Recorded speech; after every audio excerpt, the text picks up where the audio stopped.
let's have a little look at this then. This is big news. This is big news. Not good news for us, but big news. So this was from Graham Badiane, and Arsenal continue to work on their new striker. Sources close to Viktor Gyokeres have told TBR Football their belief is that he's heading to the Emirates. And then literally, just as we're going live, hang on, we've shat it a little bit then with the size of it. Oh no, hang on. Yes, there it is. Fabrizio Romano has said this just a couple of minutes ago in regards to Gyökeres.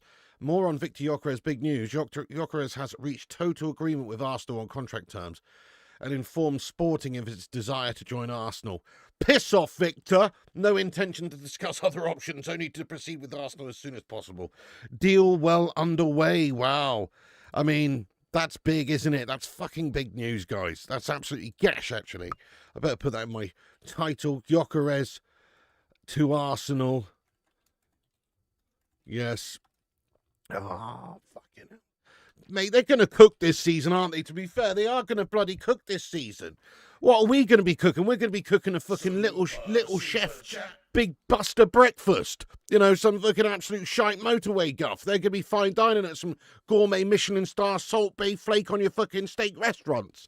And what are we going to be doing? Eating out the back of a fucking bin with these Glazer shithouses in charge of our football club, man. That's for sure. Unbelievable, isn't it? These Glazer shithouses, man. They're ruining this club right. Every single fucking transfer window we're getting left behind now. Anyway, look, let's have a little look at it. So, big breaking news. More on Viktor Gyokeres' big news. Gyökeres reached total agreement with Arsenal. So there you go. He's going to Arsenal, isn't he? It's just about them reaching an agreement now between the two clubs. Arsenal and Sporting getting the job done. By the way, big ups Berber once again for sending me this and getting me on it right as it broke, because I did miss that, lad. I did miss that. But this news is pretty awful, because I think that was Amorim's main target, really. He wanted to get Viktor Gyokeres. Now, it may well be a case of those shithouses Sporting just asking for too much money, and maybe Arsenal still won't be able to get the deal done there. But ultimately, we're not going to go for somebody who's already agreed and reached a full agreement to go to Arsenal. It was one thing in the media and the press to be saying that his preference is to join Arsenal ahead of Manchester United because of the Champions League football and all that sort of stuff. That's one thing. But it's a whole different thing to be actually in agreement with joining Arsenal and obviously having agreed contract terms and those sorts of things. So obviously his mind is made up. He's wanting to go to Arsenal. I guess you can't really blame him with the situation they find themselves in. Mikolas Arteta, a stable manager there. Obviously there's been a long time, and the Champions League football is a factor, and all the rest of it, finishing second, it's a factor. So seems like his mind's made up then. Obviously he's agreed to join Arsenal. It's no big loss for us in a way. It is in a way, because it's obviously Amorim's main guy. He probably wanted to get him, and for his system, he would have been ideal. But actually, if you look at where United need to strengthen in our team, spending 70 or 80 million on any player right now is probably ill-advised, and especially when you look at all the other positions we still got to strengthen. So if we can get a cheaper deal for a striker, maybe a Prem-proven striker, such as we've discussed Ollie Watkins recently, we've discussed Visser, we've discussed Mateta, you know, somebody along those lines, if we can get them for more closer to, you know, 40, 45 million, Visser's only got a year left. Ollie Watkins is apparently keen on leaving Villa, and they apparently want 60 million, but I'm sure they wouldn't be able to get that much for him. He's 29. So, you know, as far as United's chances of getting a Premier League proven striker, that's just gone up. And actually, for what we need right now, our philosophy of signings this summer should be to go and get some Premier League proven signings, like we are trying to do with Cunha and Mbeumo, because it makes sense. These guys are already proven statistically to put up the numbers in the league that they're playing in, and they're going to be playing in. Whereas Gyökeres, yeah, he's scoring 54 goals for Sporting. Is he going to get the same for Arsenal? Probably not. It's a much harder competition, etc. But then again, you know, I am worried about Arsenal going to be cooking next season. So they had a good transfer window so far. If they can get an agreement in place with Sporting and they do sign Viktor Gyokeres, that's a big move for them. Obviously, with the other signings that they've made, maybe not being as inspirational, but still, you know, the likes of Zuberman, that's a great signing. They weren't that far away last season, really. They just needed somebody up top, I suppose, to smash in 25 goals in the league for them, who was capable of doing that, proper number 9, and they would have potentially been up there.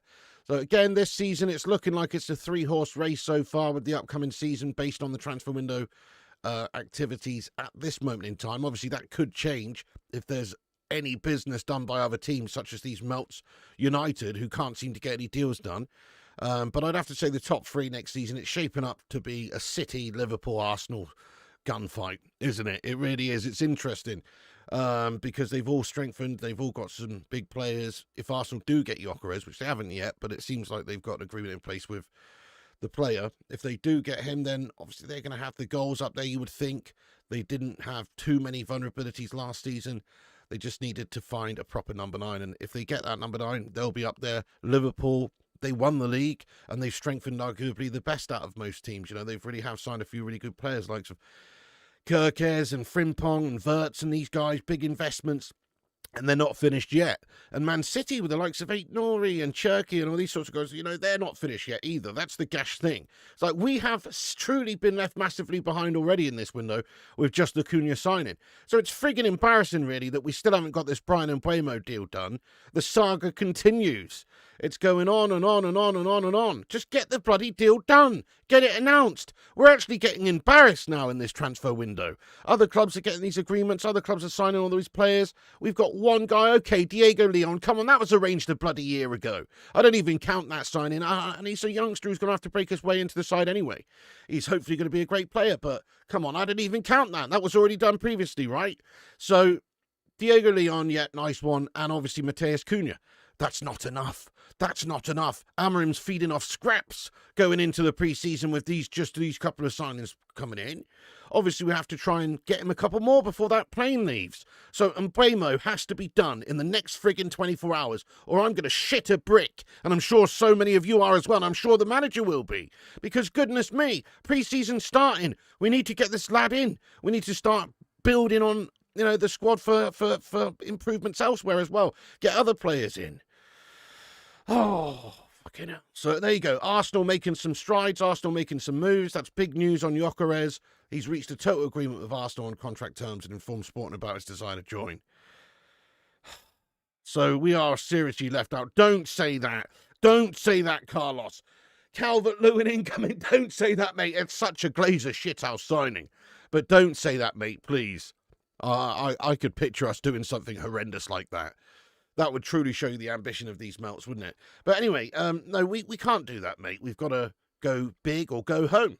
Ultimately, you know my thoughts on it. If we could get a deal done, I don't know, with Napoli, with a player going in the opposite direction, you know, they're apparently wanting a few of our different players. Maybe there is an interest there for Garnacho, which could be done. Where maybe Sancho, or obviously he's closer to Juventus, it seems, or maybe Rashford, or who knows? I'm just saying, just spitballing here. But there could be a deal done for maybe Viktor Osimhen. He's not my favourite player because his wages would be massive, and therefore I don't think we should go for him because we should be tightening the purse strings wages-wise 100%. So I don't really like it, but if there was a cheap deal to be had with a player going in the opposite direction, it could happen, I suppose. But the most likely thing is United cheap out and we go for, I don't know, really. I'd love to know. I mean, at the moment, it seems like perhaps there is a certain buzz around Ollie Watkins to United. That does seem to be the case right now at this moment. It's like everyone's thinking that there could be a deal done there because Villa are a little bit financially unstable themselves. They did sell the rights to their women's team or whatever, 55 million, but the feeling is they need to still raise a little bit of cash. Man United don't want to spend a horrendous amount of money. We haven't even really got this money anyway right now. Once Mbeumo's signed, that will take our summer spend already on 2 players up to about £130 million, which means that we don't even really have the money for a Gyökeres signing anyway. So it's like, even if we were interested in Gyökeres and Amorim did want him, were we really going to find the 70 million quid it takes to bring this guy in? I doubt it. By the way, yes, let's have a little vote, guys, in the live chat. So if you could sign one striker now at the moment for Man United, and it has to be realistic, obviously. It's got to be realistic. Don't say Harry Kane or anything, you know. By the way, he had a mare yesterday, didn't he? We've turned into Slippy G. But anyway, yes, Watkins, Osimhen, or TCL. Let's have a little vote. So you've got Mateta, you've got Watkins, you've got Osimhen, you've got Dominic Calvert-Lewin, I suppose. You know, who else? Did I say Mateta, Visser? Get your thoughts and opinions in about who you think Man United should be turning their attentions to. So I'm going to say W or W. I like Visser or Watkins. I like both of those two signings. Premier League proven, decent stats, good hard-working players. Let's get them in. Paul Warby, what's happening, lad? How you doing? Yes, I know. Ineos, they're just like Glazers, aren't they? They just glaze the Glazers. That's all they do. The Glinios, mate, are a bunch of absolute fucking jokers. The lot of them. They haven't done anything good since coming in either, have they? Just sold us a whole bunch of Wolf tickets so far. It's a disgrace. It's an absolute disgrace. Vissa Mateta. Is Mateta realistic? I mean, it's more realistic than Osimhen. Yeah, fair enough, lad. Watkins, simply because he's Premier League proven. Martin says Arsenal paying 56 million up front and 12 to 30 million in add-ons. You guys have Maguire. You don't need any more. Oh, shit, we got a super chat from Thornster. Thank you very much. Let's go and have a little look, see what's going on here. Wait a second. I've missed a super chat from Thornster. How could I do such a thing? I found it. I found it. Here it is. Thornster, thank you so much. You're a legend. He says, we are run by clowns. What must Amorim be thinking? Yeah, true. The circus is in town. That's what he's thinking. But you're not wrong. They're even trying to make a new stadium with a fucking circus tent above it. But yeah, no, Thornstar, I agree with you. I mean, Amorim must be thinking, what the hell is the matter with these people? He's looking at other teams signing all these players, and he's looking at his squad, and he knows it's going to be a shit show unless we get some players in, because it's more or less the same bloody squad as he had previously. It's only just added Mateus Cunha at the moment. I mean, just think about this, guys. Think about this. We finished fucking 15th in the fucking league with those Glazer shithouses at the wheel. We finished 15th. We didn't qualify for Europe. We have no Champions League football. We have no European football this season. So what are these fucking absolute complete gashbags doing at the top of our club? Fanning around like a bunch of fannies when they should be really making strides to improve our situation right now. Goodness me. Of all the teams that needed to strengthen, Manchester United's right up there. All these other clubs are making strides in getting these players in, and Man United are just fanning around. It's a disgrace, really. Where's the ambition? Where's the necessity? It's a necessity to try and keep up with these other teams that are buying players this summer. It's a fucking necessity. There is no arguments about it. We're going to be even more left behind, if anything. We're going fucking backwards. Goodness me, we've had players leave. We've got 5 players who want to go. So you telling me we're going to have 5 players want to go, like Garnacho and Rashford and Sancho and all these melts, and we're not going to do some bloody business to get them in? We've got to start working on outgoings and incomings as well. We haven't done enough. Goodness me, we've had a few players leave over the summer. The likes of Lindelof, the likes of Jonathan Evans, what are we doing? We haven't improved our situation much. In fact, we haven't improved it at all, arguably. Mateus Cunha is a great big signing, don't get me wrong, that's great. But we're potentially losing Garnacho, Rashford, all these other players that have done decent things for us in the past. Maybe they were shit in the last season, but goodness me. Like, we haven't even done a whole lot of business yet this summer. We're being left behind by all these other teams who are doing lots of good business. Absolutely left behind. And if Man United don't do some business very soon, i.e. in the next 2 weeks, get everything done, we're going to be going into the new season looking like an absolute band of melters. I'm sure of it. Because, you need time to get these players to bed in. All these other teams are going to have their players. Some of them are playing together already at the frigging Club World Cup. But a lot of these teams are going to have players that are going to be involved in their pre-seasons. They're going to be fully versed and prepared on what to do and how to play and, settled and everything by the start of the Premier League campaign. And United are going to have a bunch of freaking strangers flung together. Because we'll probably do most of our bloody business close to the end of the transfer window. Getting all the scraps that no other teams want. So, honestly, this is becoming a debacle of a window. It was looking okay about 3 weeks ago, but since then, it's just stalled massively. We have been absolutely bent over with this Mbeumo deal to the point where it's an embarrassment now, and we basically only have the option of just paying the money just to get him in, just to save us from embarrassment, really, and to finally get our player. But it will be paying over the odds, I'd imagine. But now we're truly desperate. We are truly desperate now. So we kind of just need to pay the money for Mbeumo, because we are truly desperate.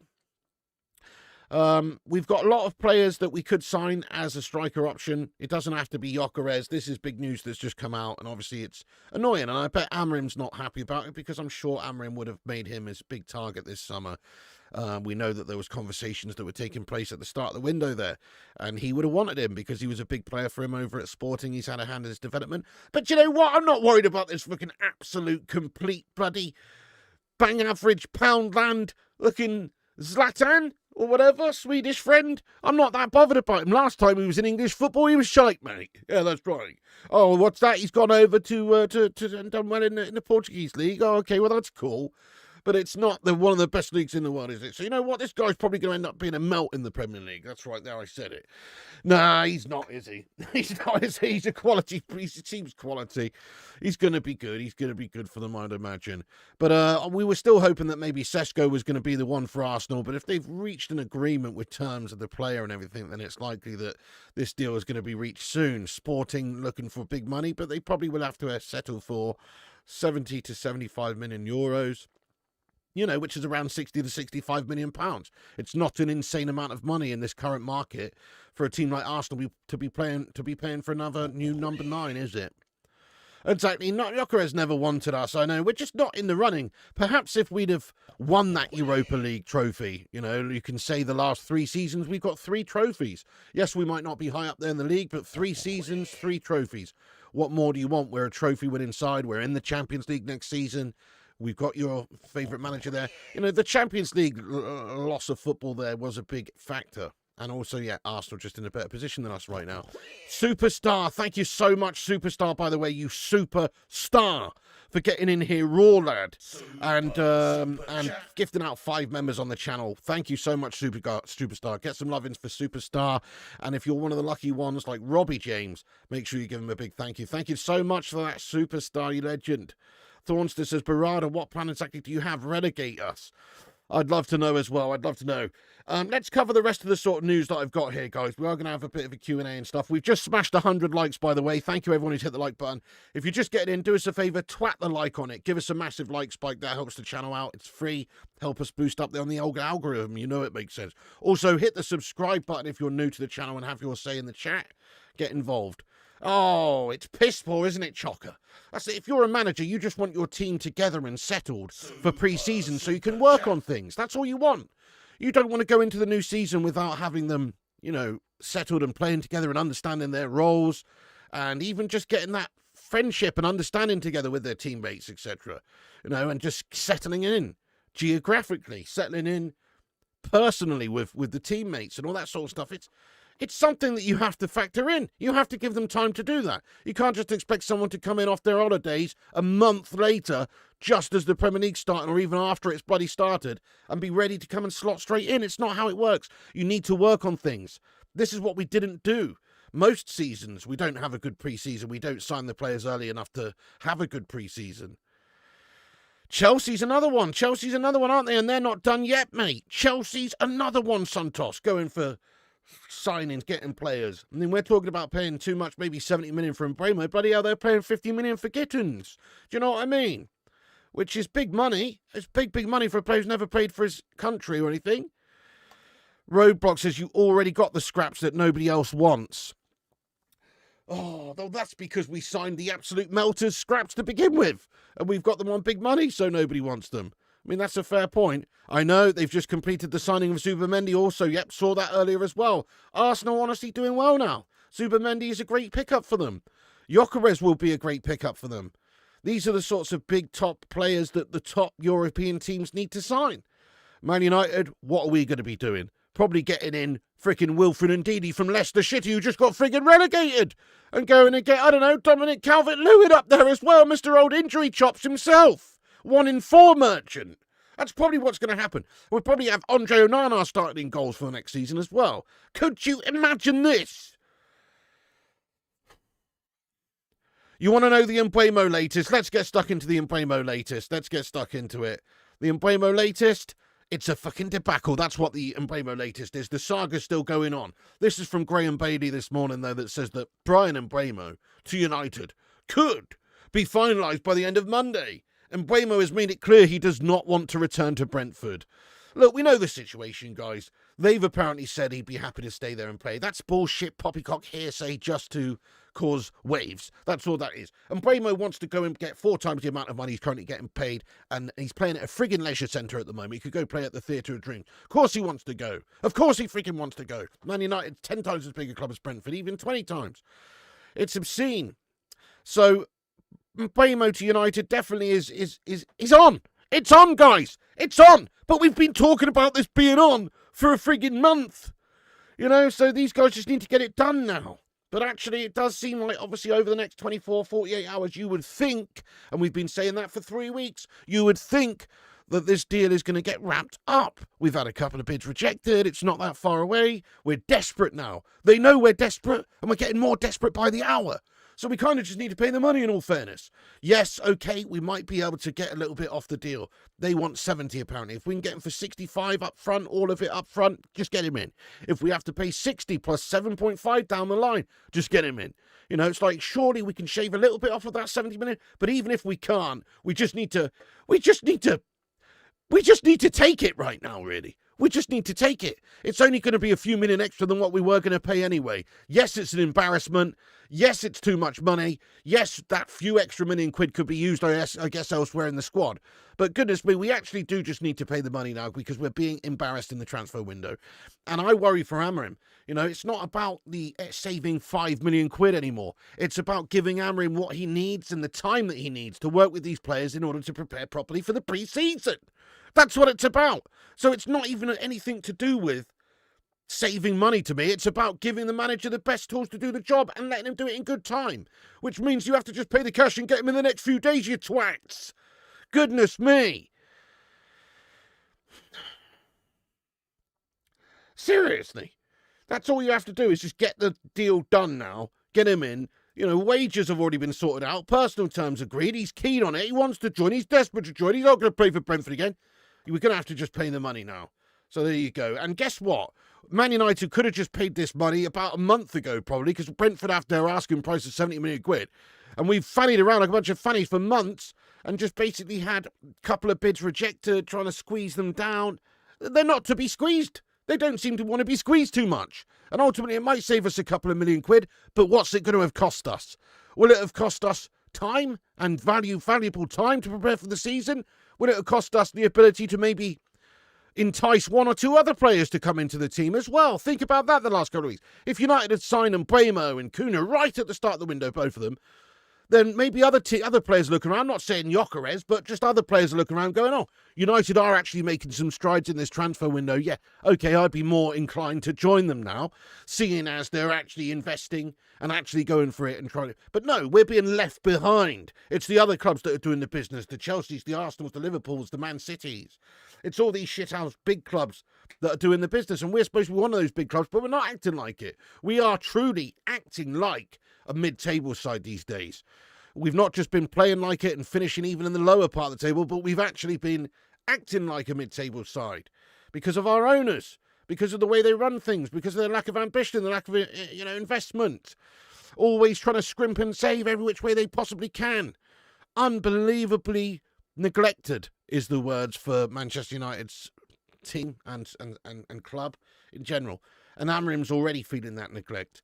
You know, if I was Amorim, right, you know what I'd say? If they don't give him who he wants, right, at the start of the season, and Amorim maybe is that kind of guy, right, that might actually do something like this. Most managers wouldn't do it because they just want the paycheck. But Amorim strikes me as a sort of person who's got a bit of bottle about him and who also stands on principle. And he was apparently going to walk in January because of the situation at the football club, wasn't happy with it and didn't want to disgrace himself by not having the appropriate state of the club to work with. You know what I mean? He was apparently going to potentially be walking in January. But Amorim, if he doesn't get who he wants this summer, if he doesn't get it, I know this is outrageous, but if he doesn't get exactly who he wants, he should fucking walk. He should. And he would be giving up millions and millions and millions of pounds, but there'd be another job soon around the corner for him. And what message would that send? Tell you what, the Glazers shithouses and everybody would have to take notice then, wouldn't they? Because they'd be left in the lurch with no freaking manager at the start of the new season with no freaking sign-ins. And he would be well within his rights to do so as well. Because you have to give the guy a chance to do it. He's got the same squad as last season, minus Johnny Evans, Lindelof and co. And with a few players still to go out, like Garnacho, Sancho and Rashford, who hate him, or whatever, or who hate this club now, it seems. And he's expected to work wonders this season, is he? With what? An 18-year-old Diego Leon coming in. It's actually farcical when you think about it. It's literally 2 weeks. Less than 2 weeks until our first pre-season game. So you have to get this guy some players. Oh, fucking hell. Right, 438 legends in here. What's going on, guys? Do us a favour if you're just joining us, then hit the subscribe button. We're on here daily with the latest United news in a no bullshit way. Hit the subscribe, it's free. And twat the like button while you're at it. Nice one. Okay, let's crack on. Let's crack on. Very annoyed today now with that Gyökeres business, though, because it just reaffirms that other clubs are really doing business and United are sacking it off and just having a mare. We got to get this deal and finalised. I mean, Graham Bailey says that it could be finalised by the end of Monday. Yeah, it could be finalised by the end of Monday. I guess I could wake up tomorrow and I could have grown 17 extra toes on my right foot and 3 on my left. That could happen, but it's not probable. You know what I mean? We need to get this deal done. Never mind the ands, ifs, buts, maybes, and all this hearsay guff. Man United just need to act on it. Today should be the day. Today should be the day. Sunday, Mbeumo Day. Sunday the 6th of July, 2025, Mbeumo Day. That should be the day. And I really hope that it is. I hope that Man United get an agreement in place. Obviously, it won't be official or anything. It's going to take a few days, medical paperwork, exchange, all the rest of that. That's going to take a few days. I'm talking about the fucking agreement. That's what we need from the likes of Fabrizio Romano or whoever, Ornstein, someone like that. We need an actual, legit, concrete, this deal is agreed. That's what we need today. Smash a one if that's what you need today. We need this as United fans because this is unbelievably shocking and now we are being left behind. Right, let's talk about, yeah, nice one, Mikhail Kramer, you legend. Let's talk about somebody here who is one of the shithouses we've mentioned we need to get rid of. Marcus Rashford has reset his social media profiles. He's removed Manchester United from his bio. Get out, you melt. Could you not have waited until a new deal was done there, maybe, to do something like that? All I'm saying, I just find this very much, what's the word, just petty, isn't it? It's fucking petty. What's he doing? You've not signed for a new football club yet, Marcus. You're still a Manchester United player. So what the fuck are you doing, Marcus Rashford, removing it from your profile? Everyone, people see it, people notice. Oh, England International. You can't see it because there's actually 2 posts on Twitter and Insta here, but he's removed them from both. Now it just says England International Footballer in his bio. What a prick! Do you know what I mean? Like, you could wait a couple of days until there's a deal maybe announced for a loan move or something. If you were that good of a player, that much of a baller, then there'd be a whole host of clubs like queuing up to sign you. But the reality is nobody wants you because you're cashing your wages are too much money, bird. Goodness me, you should count yourself absolutely lucky to play for Manchester United with how shit he's been. So, you know, people saying that Man United fans are treating Marcus Rashford harshly. No, we've always supported and liked Marcus Rashford. He's one of our own. Do you know what I mean? Fucking hell. Marcus Rashford, he's Manc born and bred. You know, we fucking love this guy, mate. Up until he stopped being a baller for us and stopped trying. And it's not even about necessarily stopping being a baller. It's about stopping with the effort levels. It's about playing with the face on, a sulk on. It's about not carrying yourself with 100% effort for Manchester United. And when you're on big money, the most of the squad, oh, you best be putting in the most effort levels. You know, none of us have a problem with Bruno Fernandes, even if he has the odd bad game here or there, has been a little bit inconsistent at times. Nobody does have really much of a problem with him because he's a hard-working trier. God love a trier. But we can't get behind somebody who saunters around and sulks around on the pitch and doesn't frigging try properly. And obviously, Amorim felt exactly the same way. If he'd have come into the side and Amorim's, judging everyone and giving everyone a chance, if Marcus Rashford would have shown some good abilities to try and have a good mentality to work hard and force a way back into the team and put in some effort, he would still be here now, wouldn't he? But the reality is Amorim's come in and Amorim just looked at the whole squad and said, no matter who they are, if you are not pulling your weight, if you're not trying hard, if you're not putting in the shifts in training, etc., then you're not involved. It doesn't matter what contract you're on. It doesn't matter how big of a name or a brand you are or how many fucking Instagram followers you've got. No. Amorim just gone, yeah, see you later on, whoever the hell you are who are not up to the standard there. And I respect that massively. But this guy, I just think, goodness me, I mean, how petty do you have to get? He could have done that in a week's time or a couple of weeks' time when potentially he's found himself a new club, which I still think is kind of reasonably unlikely because of the sheer amount of money that this twat's paid. I saw this post on Twitter earlier, and I just thought it was funny, guys. I thought it was funny, and I thought I'd ask you the question. I'd ask the question to the live chat, right, seeing as we're talking about Marcus Rashford and him removing the United bio. Would you consider Marcus Rashford as a Manchester United legend? Would you consider him a legend of Manchester United? He's been here since a lad. He's played here in the first team for nearly 10 years. He's scored a lot of goals. He's played a lot of times. He's won several trophies. Would you consider Marcus Rashford a legend? A legend.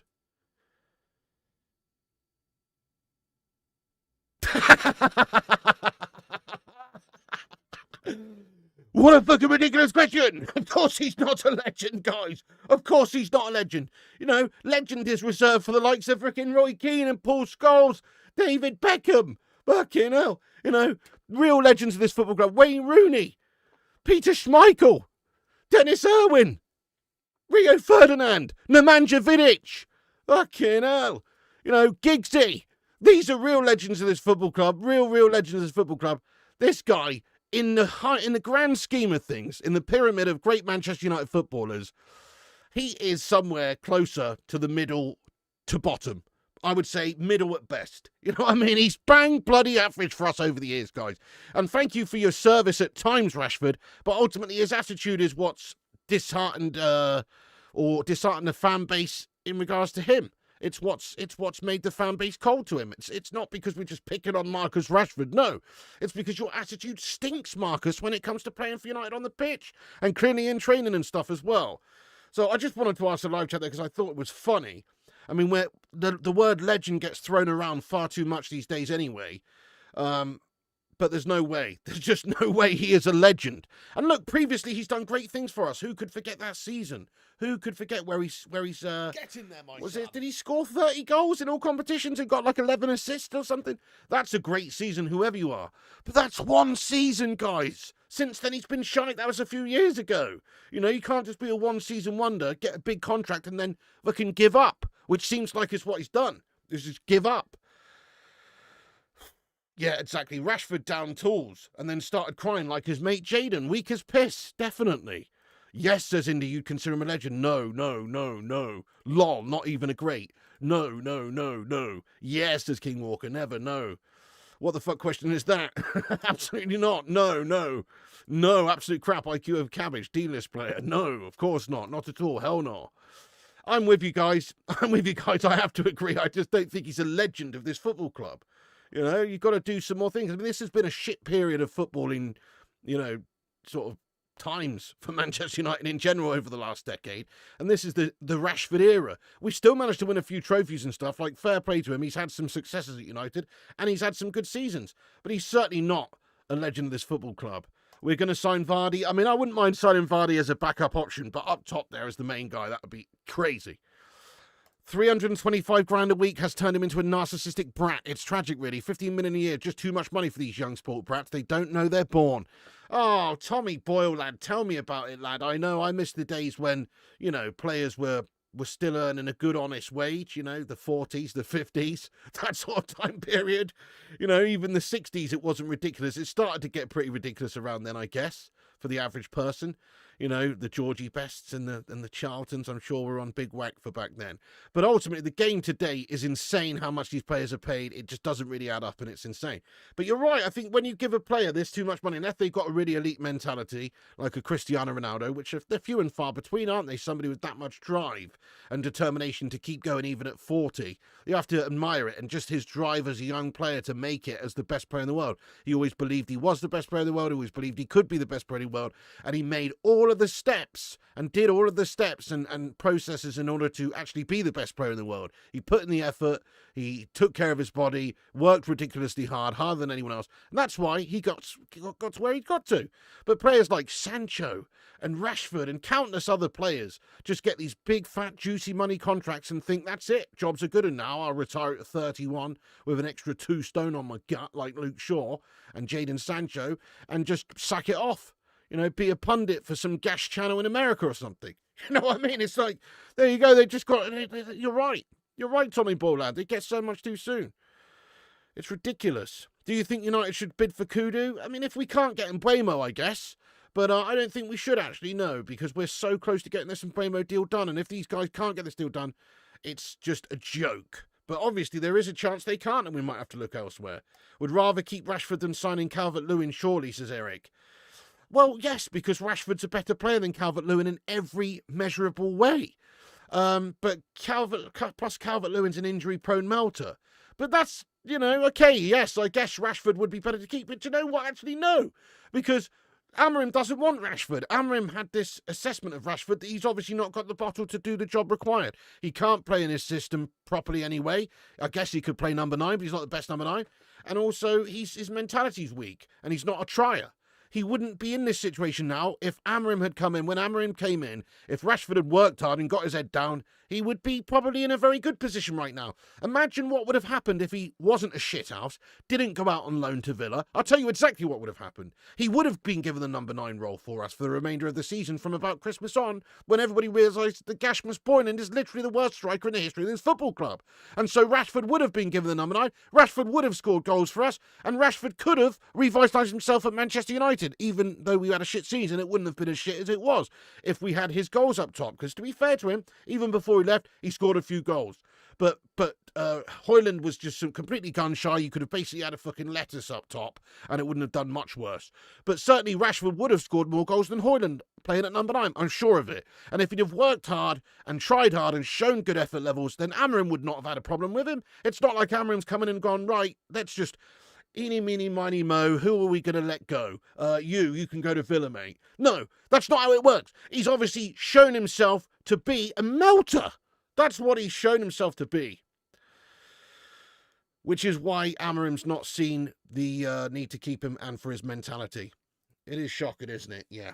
Amorim said he'd rather play the goalkeeper coach than Rashford. There you go, that's what I'm saying. So even though you could say, oh, Calvert-Lewin would be a worse option than Rashford, it wouldn't actually be for the squad.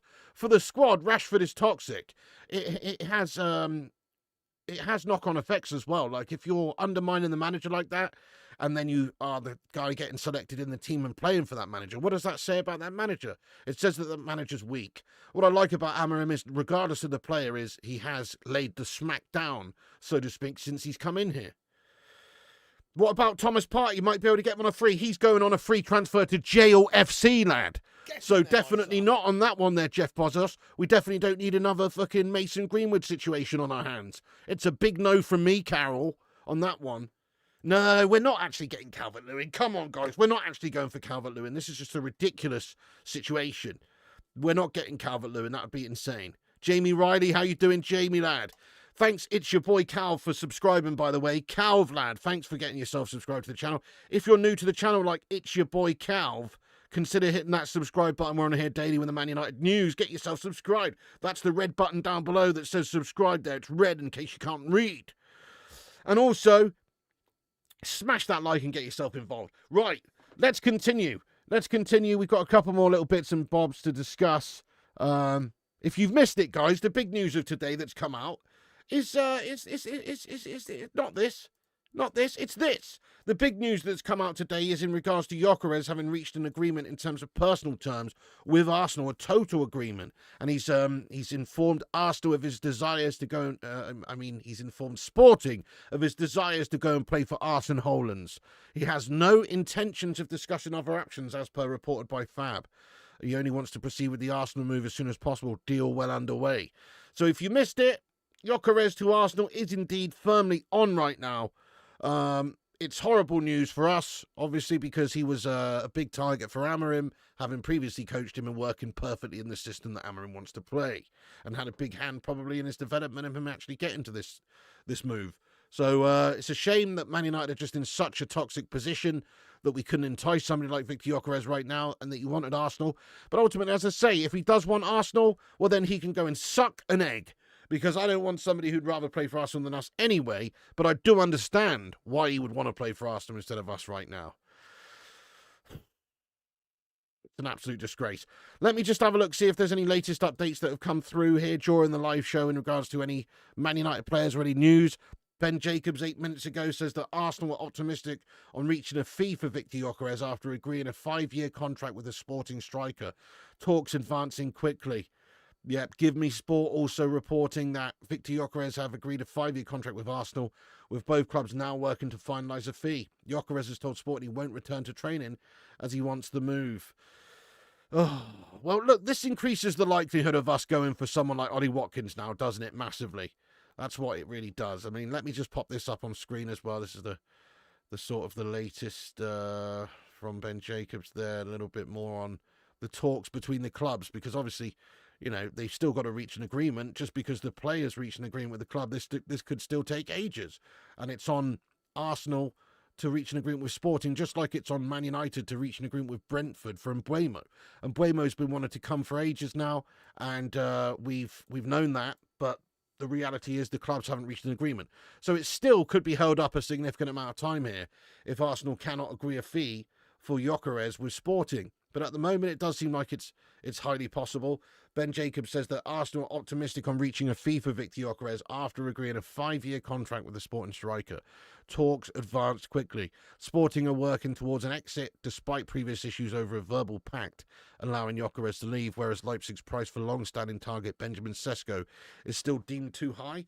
So Leipzig wanted 80 to 100 million apparently for Sesko, which is why I guess they're turning their attentions to Gyökeres, because he's probably more obtainable for around about 75 million euros or 65 million pounds, which means that, yeah, you're getting a bit of a cheap deal for someone who's so prolific and has such a great goal record as well. So he could go over to Arsenal, and even if he gets half what he got as Sporting, that would be a great goal tally for him, wouldn't it? And just a little bit interesting there, obviously, despite previous issues over a verbal pact allowing Gyökeres to leave, they still got reached an agreement, right?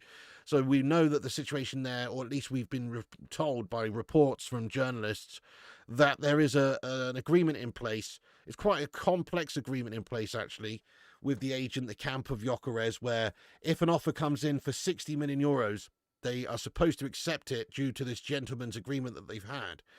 But there's also some sort of clause in place, apparently, which must be a written clause, so it's not just a gentleman's agreement, I don't know, which suggests that, 10% of the fee could be payable to, to the agent if they don't accept an offer worth more than 60 million.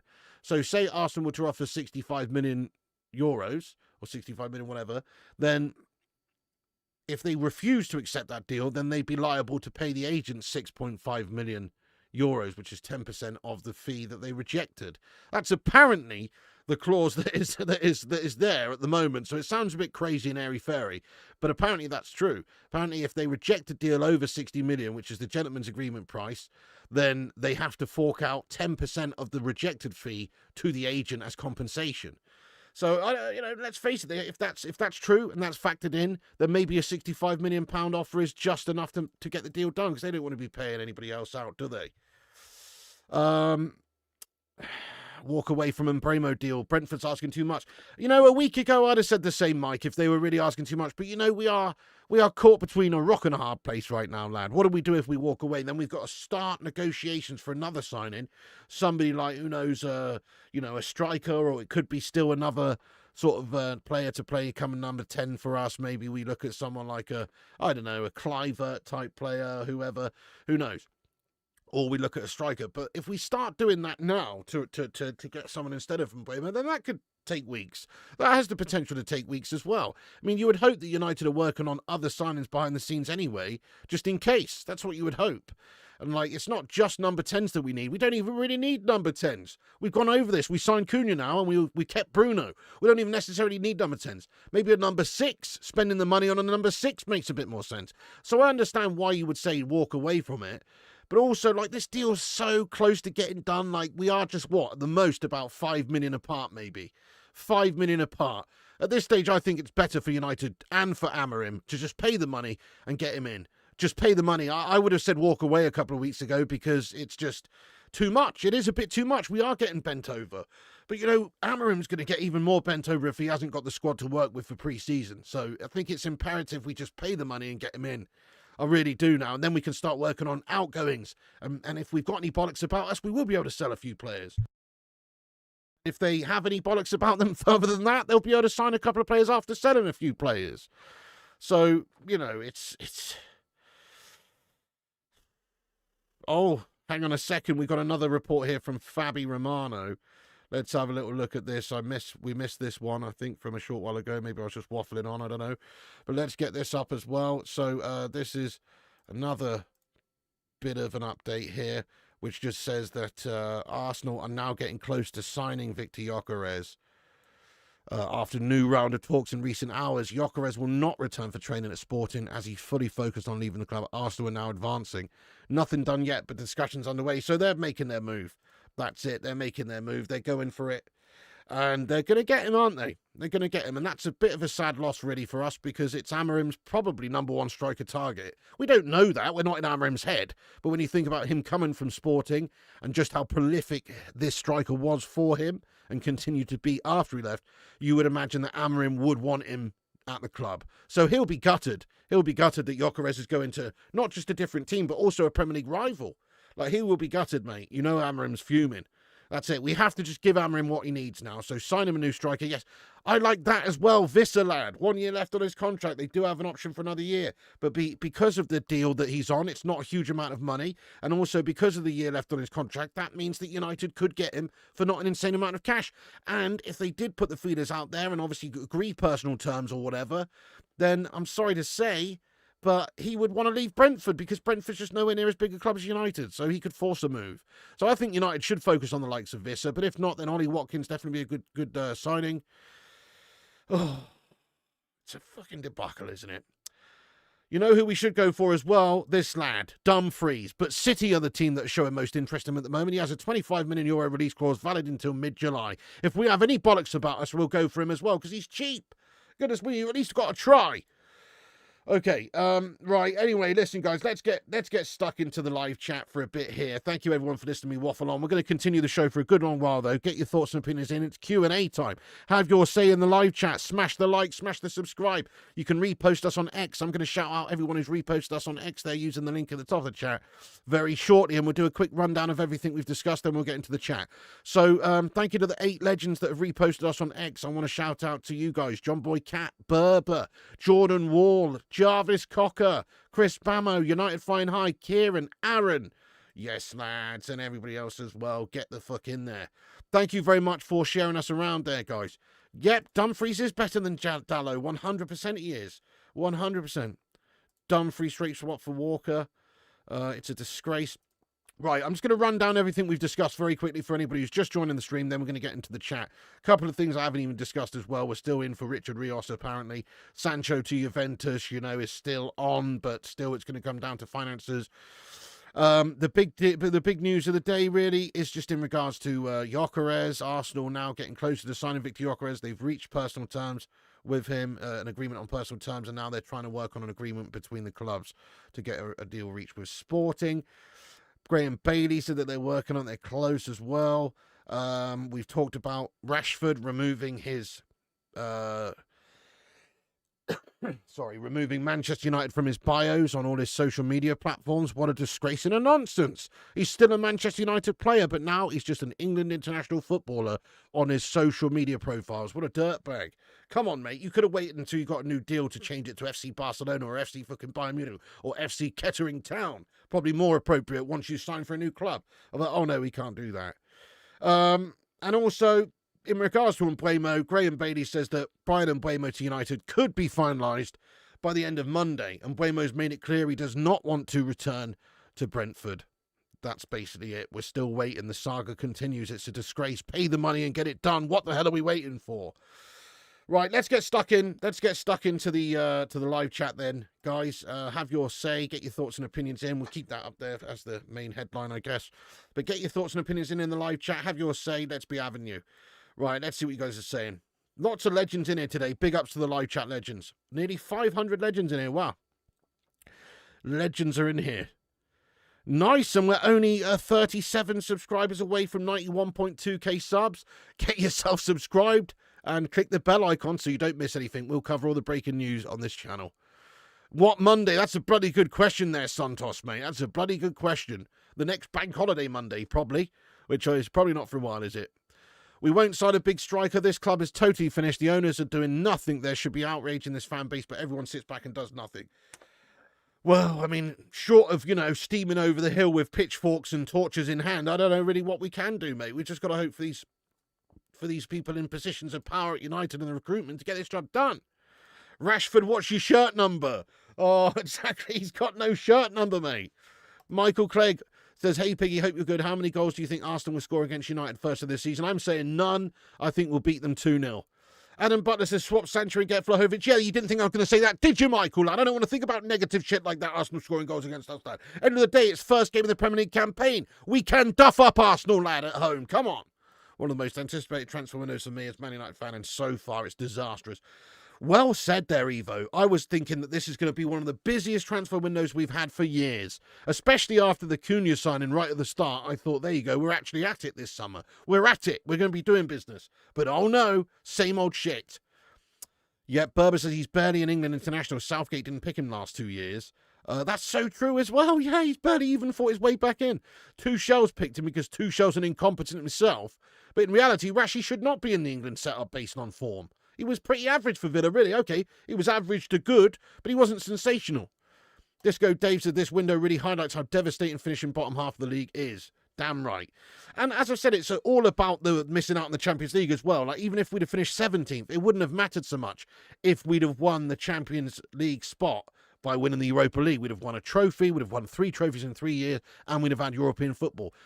Players would have been much more likely to come and join us because they know that that was probably a bit of a freak season. We're still a winning club that wins trophies, and we're in the Premier competition in Europe, which means that they're getting everything that they want, really. And there's still big potential for us to get back up there in the domestic league.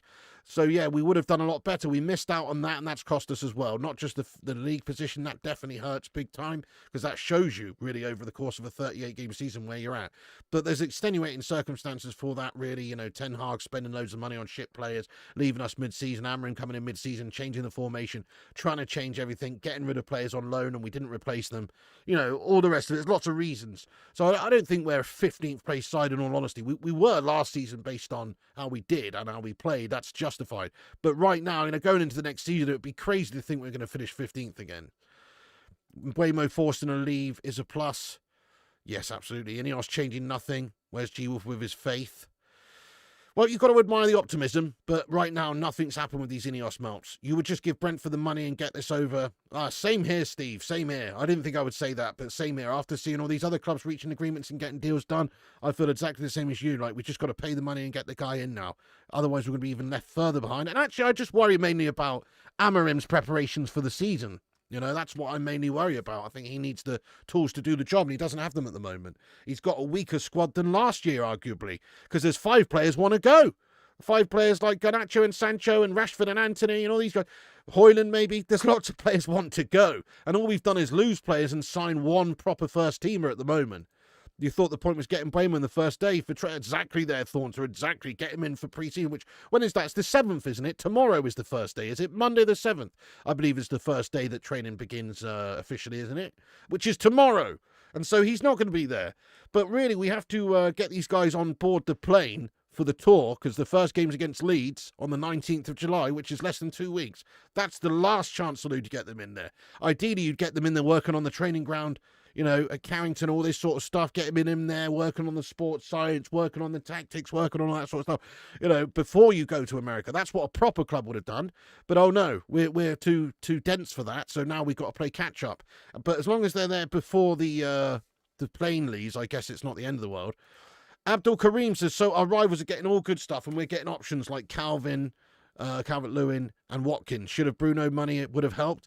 Not really. I mean, we still can't get an agreement in place with Mbeumo, yet we've definitely got the money there for that deal. You know, because it's not like they're waiting to sell players to get that deal. They've been working on that for weeks. So there was obviously at least a kitty of 130 million to sign Cunha and Mbeumo, and then selling other players would have helped. I mean, it definitely would have helped. We can't pretend it wouldn't have helped in terms of being able to sign players if we had an extra 100 million and 350k a week or whatever Bruno's on off the books.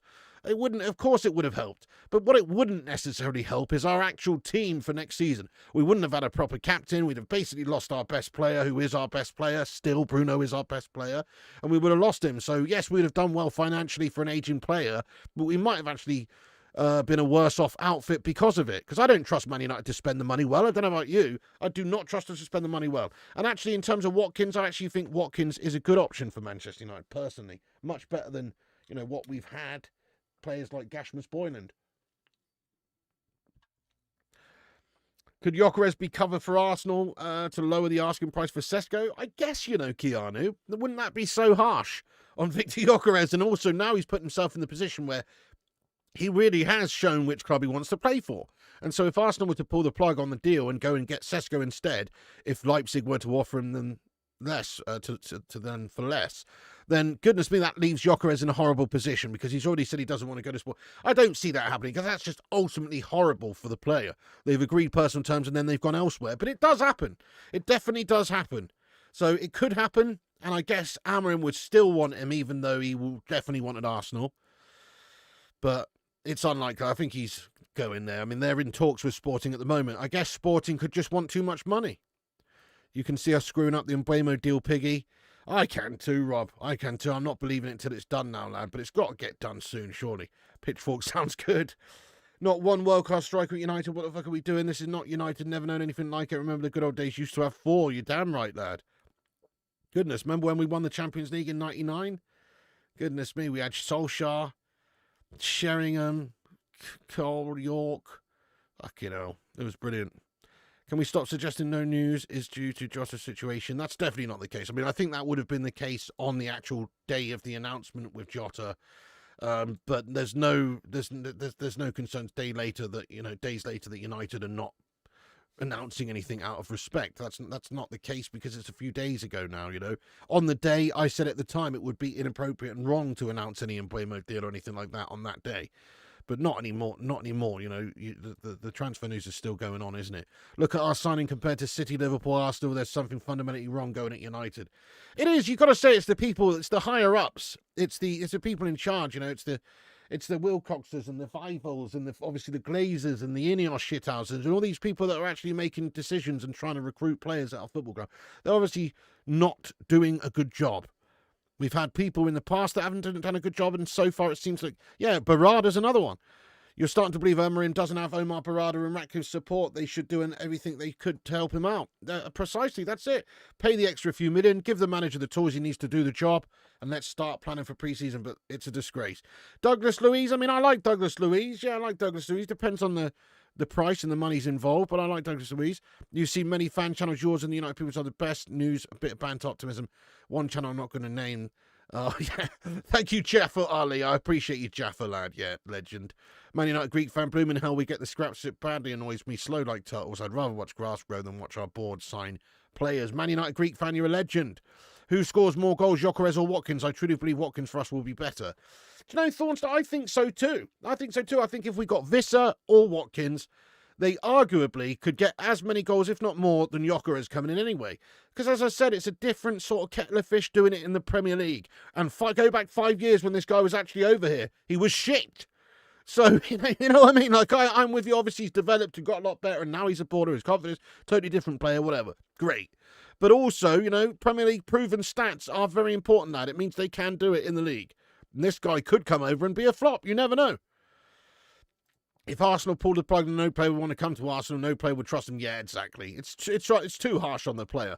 When Amorim walks in, wants to build a team, and it's just being played by the owners who clearly... That's what I was saying earlier. Like, that would send a message that really the owners and the hierarchy and everybody up, the higher-ups, are doing a piss-poor job. If Amorim just literally resigns and then does a big tell-all interview saying that he was never given the players he needed, he can't do this job without the tools, yeah, what shitstorm's that going to cause within the fan base? Oh, we just need to get these wanky Glazers out, mate. It's never going to happen, though, is it? United would haggle in a pound shop. Just pay. Yeah, we do need to just pay them. Jamie Riley says, forget it. The ship has sailed and we're not on it. Oh, my God. Hang on. We've got a super chat here from Zayn Miassi. It's a cup of wine. Thank you for the cup of wine there, Zayn Miassi. Here he is. I knew he'd be coming in here, foaming at the metaphorical gash about this one. Arsenal getting closer to signing Viktor Gyokeres. Yeah, fair enough. Zubimendi just announced today as well.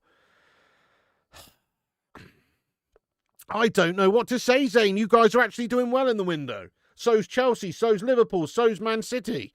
United are always left behind these days. Pathetic, isn't it? Roadblock, thank you for your £2 super chat. He says, I feel your owner pain. 15 years of Ashley. Oh, that's it. We're in our Mike Ashley era. That's so true. That's exactly what it is. We're in the Mike Ashley era. He didn't have the best interest in Newcastle at heart. He just used it as a advertising hoarding for his various different businesses and never truly put the money in or cared, it seemed. Just literally running it as a business, milking the fan base, milking the TV rights deals, milking everything. Just a milker, an absolute milker, you know? And that's exactly what we've got. Now, look what happened once Newcastle got themselves owners who have a bit of ambition and prepared to run things properly. It's not like they've put loads of money into Newcastle. They have spent some money, but they've actually been quite reserved, I would say, so far with their initial investments and everything. They've not done crazy. All credit to Eddie Howe for turning players around that you would think would need replacing just a few years back. Players like Joelinton, you know, you have to say the turnaround of Joelinton is unreal. Eddie Howe's a top coach. That helps. But also, like, they've just done it the right way so far. And the shackles have been released, and now they're up there, and now they're just on a road to improvement.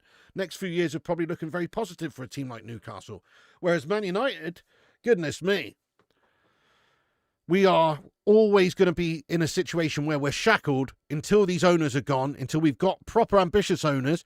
If we'd have got the Qatari owners, the Sheikh Jassim involved, we'd probably be right up there right now, because they'd have invested a lot of money early doors. They wouldn't have spent all of it well, but they would have had enough investments that the ones that didn't work out, it doesn't even matter. Whereas these guys, you know, they spent 600 million on players. They've all been shite mostly. There's a few decent ones in there, the Mazrouis, you know, there's a few, but most of them have been shite last few years. And now there's no plan B. There is nothing extra. We're scrimping and scraping around now, it seems.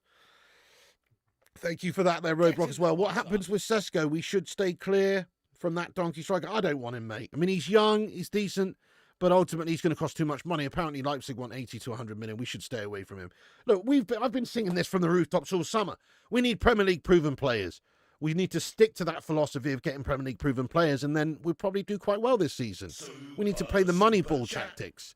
You know, Moneyball, that Brad Pitt, Jonah Hill film about the coach, is it baseball or whatever, yeah, who just signs players based on their statistics rather than their name or their brand or whatever. You know, they just look at who got to base, who got to third base. I don't fucking know how baseball works. I'm just saying. They do that. That's what we need to do. We need to look at, who gets the goals, who gets the assists, who gets the stats currently in the Premier League, and go and get them. That's why somebody like Mbeumo is a great signing, because he got 20 goals last season and 8 assists. That's why Cunha's a great signing. That's why Watkins would be a good signing. Definitely. Amorim will succeed anywhere he goes. We're wasting his time. I'm with you. I think there would be a whole host of clubs interested in Amorim if he wasn't Man United's manager, based on what he did at Sporting, and you know the fact he's a young manager. He's only 40. He's definitely got a lot to offer. Would anyone take Mason Greenwood back? No, we can't. We can't take that back, mate. It's a PR nightmare. That simple. Watkins, another Rashford, throws his toys out the pram too many times. I don't know about that. Watkins is a hard worker, though. On the pitch, I see him working hard, pressing hard. You know, I believe he's a hard worker on the pitch, at least. I mean, if you look at Rashford, he's a sulker. He doesn't work that hard. Ronster says United had better pull their fingers out there, Arsenal holes. And sign some major names. I can see the fan base going mental if they feel United are happy buying third best players.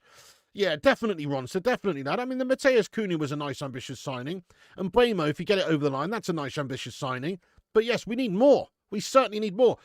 Are you telling me we're realistically looking like we're going to go into the new season with Geschmus Boynan as our main striker and Andre Onana, Mr. Lurpak Fingers Extraordinaire, himself in between the sticks? You've got to be having a bubble bath with a giraffe if you think that's okay. If that happens, goodness me, we're doomed. We're doomed to another shit season. We can't have Flubberhands in goal. So forget Mbeumo. We need to get that done. But there's about 2 or 3 other players we still need to sign. Oh, hello there. How you doing there, B&G Darts? Good day from down under your legend. I hope you're doing well, sir. Let's go. Have we dodged a bullet? Gyökeres seems a bit of a whinge bag. Maybe. I mean, maybe. I think it could be a blessing in disguise for us to have to go for a Prem player. That's what I feel, because I feel like Gyökeres still might take a bit of time to adapt to the Premier League. You know? You're starting to give up on a Mbeumo deal. It's pathetic. It is getting a bit silly, isn't it? Yeah, the saga continues, lad. Afternoon. How you doing, Lee Heesman? I'm all right. Thanks for asking. How you doing, lad? Zayn Miyasi getting in here with another super chat. Thank you so much, Zayn Miyasi with 1. He says, now we need Easy and Avatar 3 trailer.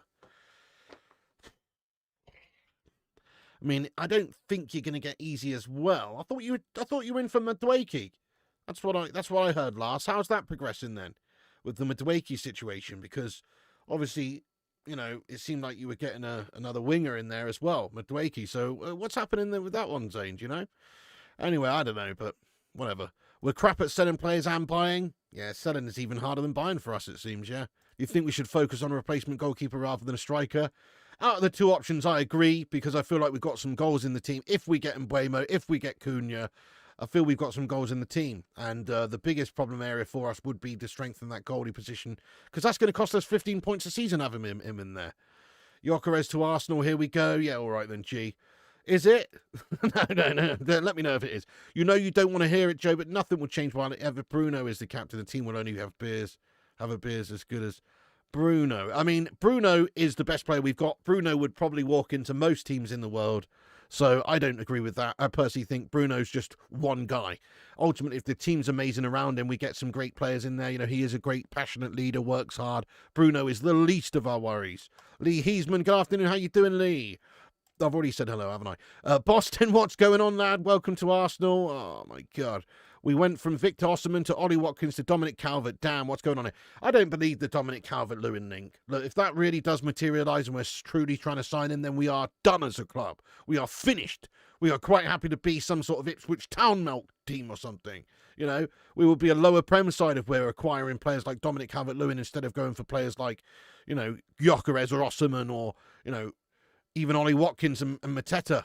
These guys, Mateta or Watkins. I think I'd go with Watkins. I feel like he's more proven. He might be a bit cheaper as well. I feel like Mateta would cost a little bit more. Watkins a bit cheaper. Luke CX, what's going on, you legend? Yes, get in. Cunha could be your Firmino and help you build a competent team. That's what I'm saying. Yeah, we need somebody to be a catalyst here for us. It's a whole month since Ornstein announced the Mbeumo talks. Pre-season tomorrow, and we're still talking about it. That is disgusting, isn't it? I agree with you. Pathetic's the word. It's all down to this team, the owners, the recruitment team, all these people in the higher-up positions just failing. By the way, we just smashed 300 likes on the stream. Thank you, every one of you legends, for getting in here and smashing the likes.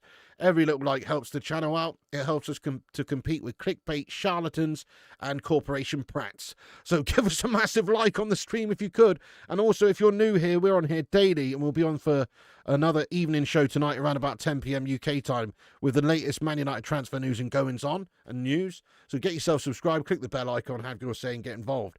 We're on here daily. Okay, let's continue with the Q&A, though. We've got lots of legends want to get some stuff off their chest here. Let's read as many comments out as we can here. Mateta for me? Hey, fair enough. I mean, I can understand it. He's a little bit younger.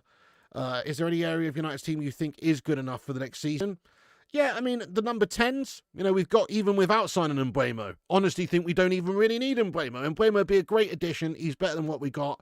We could have him, you know, it gives us depth elsewhere with Bruno playing a bit deeper as an 8 or whatever. You know, it does give us depth and extra quality, of course, and goals. So that's why we're signing him. But actually, the number 10 role's fine for me already. We've got players like Xerxes, Ahmad, Bruno, Cunha, lots of players that can play in that role. So I'd say that position's not even that serious for me to strengthen. And then the defence, I mean, the defence, I think, we're probably one player at centre-back. But other than that, I think the defence is okay as long as people staying fit. We've got Aiden Heaven and Yoro, the great youngsters for the future. You've got Delict, as long as he's fit. We've got a great, strong player there. Maguire's a great squad player to have.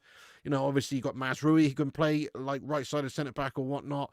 You've also got a couple of others. It's definitely not the worst position we've got in the team. We could certainly do with a number 6, but again, we've got players who can play there. Casemiro, Ugarte, these sorts of guys. Even the likes of Mainu and Collier and these sorts of guys. So you've got a lot of options. None of them are perfect, but I think the key areas for us to strengthen realistically are the striker, the goalkeeper, and for me, if I could only get one other player other than that, it would either be a 6 or a right wing back. I would probably try and get Dumfries at this moment in time. Osimhen was never an option. He's just on too much money. We won't sign Mbeumo until after the season starts. We have a gash start and end up paying 80 million. Oh, God. Well, apparently they want 70. I mean, ultimately, we just need to pay the cash right now, get it done. Yeah, probably, Ryan. I've never actually seen them. Onana's the second worst. Don't let Miyasi hear you say that. Ryan says Avatar's the most overrated films ever. Onana's the second worst goalkeeper in United history after Taibbi. I think he might even be worse than Taibbi, lad. Taibbi only had a few games. He was sort of unproven to a degree. He did have that clanger against Southampton. But Onana's been given 2 seasons and have lots of errors. Onana will improve next year. No, he won't. No, he won't, mate. We've seen him for 2 whole seasons. He's bang, bloody average and cash. The confidence isn't there. The bottle's not there. He won't improve. That would cause me, we've seen it for 2 seasons. Easy, Cunha and Mbeumo would be exciting. That would be exciting, definitely. I don't think we could get Easy right now. seems there's too many other big clubs interested in him. And right now, Man United just need to go and get the players that only we're trying to get. Like, for instance, Mbeumo. Nobody else has bid for Mbeumo. Let's get him before somebody else does. This is another thing about the Mbeumo debacle. It's like the door is still open for other teams to go, oh shit, we can't get this transfer, so let's go and get him. You know, the transfer window's still open for clubs to sign Mbeumo. We haven't got anything there wrapped up. So, goodness me, somebody else could come in for him. Arsenal have agreed personal terms with Noni Madueke. Now it's up to the clubs to agree a price. Chelsea want more than 50 million. So they're after Madueke as well. What are we doing? Honestly, we talked about this yesterday, Madueke to Arsenal, but what are we doing? Goodness me. City, Liverpool, Chelsea, Arsenal. The teams at the top there. All the teams that are making the strides and have the ambition in the window. And we finished 15th and we're showing less bottle and ability to sign players than any of them when we should be doing the most business, if anything. This Watkins talk is a copium. He's not the 9 Amorim needs. He's definitely not anywhere near world class. The Premier League preference is pure copium.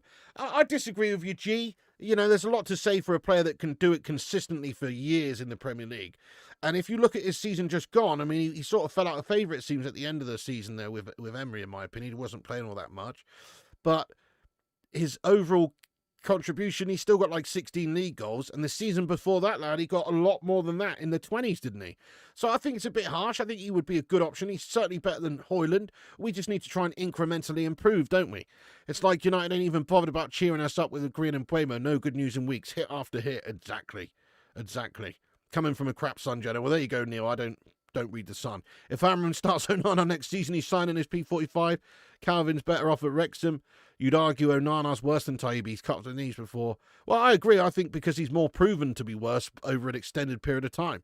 Gear Shifter says, I don't think United can afford to get Gyökeres or Osimhen or any, but the problem we're facing, maybe not. True, the money's too much. Maybe if we could swap Garnacho for Osimhen, give them 25 million and somehow agree to pay him 375k a week, it could happen. But I don't think we should do that. I think there's players there like Visser, who scored 19 in the Prem last season, and he did really well alongside the likes of Mbeumo, who we're supposedly signing, who would be a better target right now. And even Ollie Watkins, I prefer. You know, obviously Osimhen's younger. Osimhen would be a better, bigger player for us, but his wage demands are just outlandish. PSG sending striker Ramos, want to go for him? Yeah, good shout as well. Again, probably take a bit of money, wouldn't it? Again, and United are, you know, reluctant to do so. But I agree, that wouldn't be a bad idea. You fully agree Joe Bruno is the best player we have, but what's your best player gives away possession 17.5 times a game? It's only going to end one way, but he's the guy that's literally tasked with trying to make stuff happen for United, pretty much the only guy. That's why he's giving it away. But if you look at it, he's also creating by far the most as well, Jamie. You can't have one without the other. He's actually taking the risks in a well-oiled system. You just watch him this season. If he's playing number 8, lad, he'll have more time on the ball because he'll be deeper, right? He'll be winning the ball back, getting his head up and spreading play. That's what he'll be doing. And I bet you his passing rate goes a lot higher. When you're playing a bit further up there, especially with shit teammates around you, it's harder to pull things off and get there's less time on the ball in a, say, a number 10 role, you know? You'd rather Jamie Vardy over DCL. 100% me too. Oh, 100%, lad. I hope we go for Vardy. I really do, even if we do sign a striker. I hope we get Vardy as a second striker. What a great addition that would be to our squad as a backup. I have a feeling Amorim's ready to quit United. I'm starting to feel like that too. Ruben and Mike, any chance? Possibly. I was talking about this earlier. Like, if he doesn't get who he wants by the start of the season, or even by the start of pre-season, maybe he should just walk away. Apparently he was prepared to do that in Jan. It doesn't happen, does it? Because everyone wants the money. But he seems like a man of principle. Top price for Watkins, 45 million. 45 million would be my top price. He's 29, so, you know, we could definitely get 3 seasons, 4 seasons maybe out of him at a good level, but I would not pay more than 45 million for him. Thank you, Man United Greek fan. Pack fingers. Yes, you must go. Calvert-Lewin links are on par with Southgate with lowering standards up there. I agree. Just a figure of speech, Neil, whereas our levels, we link to something big now due to Ineos. We're targeting bargain bins. Precisely. Get Cole Palmer. Yeah, those days are gone, mate. Super chat says Zane. Let's have a look there. Let me scroll up. Oh, yes. We have a super chat from Zane. Zane Miasi with another one. Thank you, Zane. He says, we will have Gyökeres and you, Holy Land. Hope there is not for United. I just hope not, mate. I just hope not. I mean, at the moment, that's looking like it could be a possibility, isn't it? Imagine we go into the new season with Højlund and Onana still in the team. That could happen. But right now, we just have to keep the faith that we're going to get Mbeumo. We're going to also sign 1 or 2 others, and we're going to sell a few of these players. We've got 5 want-away players that we know want to go.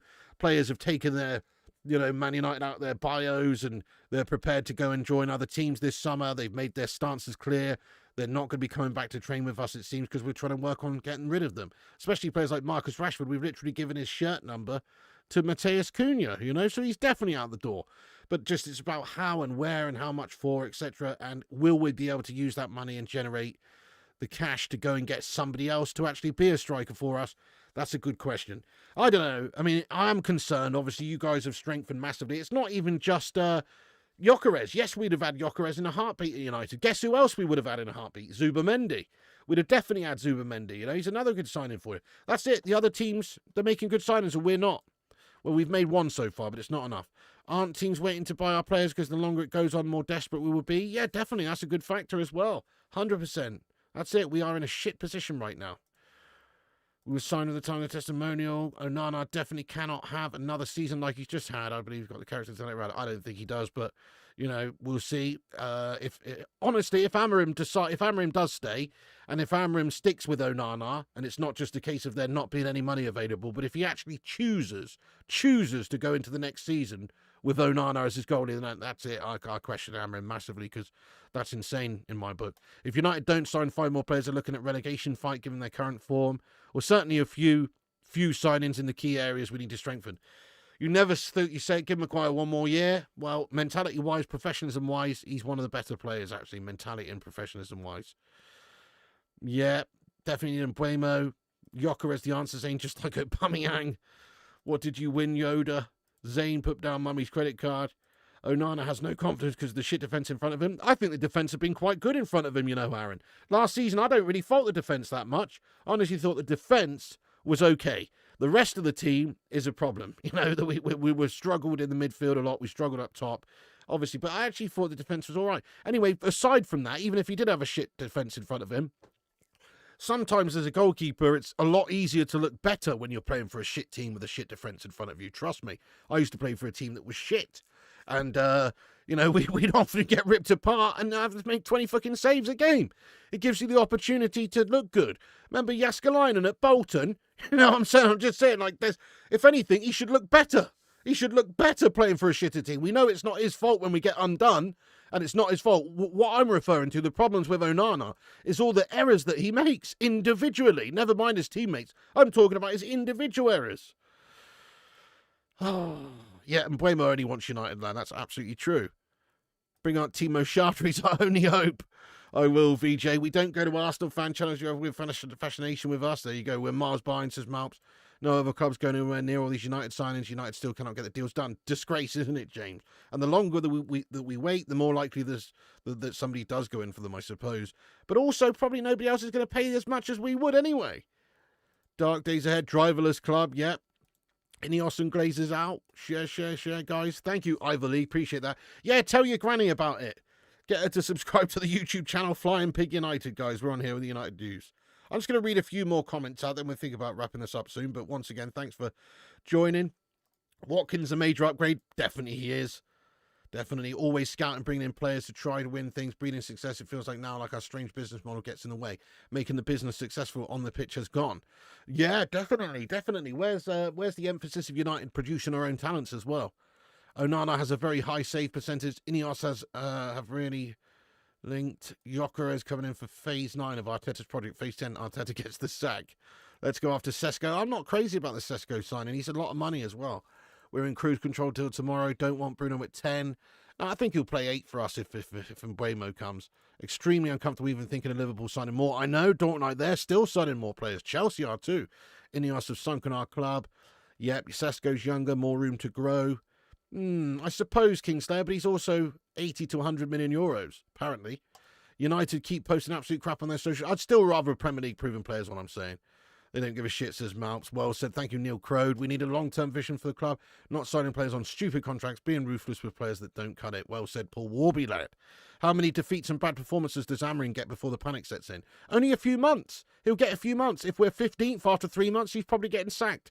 I think he needs time. He should be given the time, a bit longer, to turn it around. But ultimately, they probably will sack him after a few months. If we're in the sort of state we were in last season under Amorim again, after a good few months, it's not going to be good, is it? At this rate, our first team would get beat by the reserve team in the top 3. maybe so. Sell to buy, then sell idiots in charge. I think he can do the job there. I've liked him a few times. We've seen him there this last season, just gone.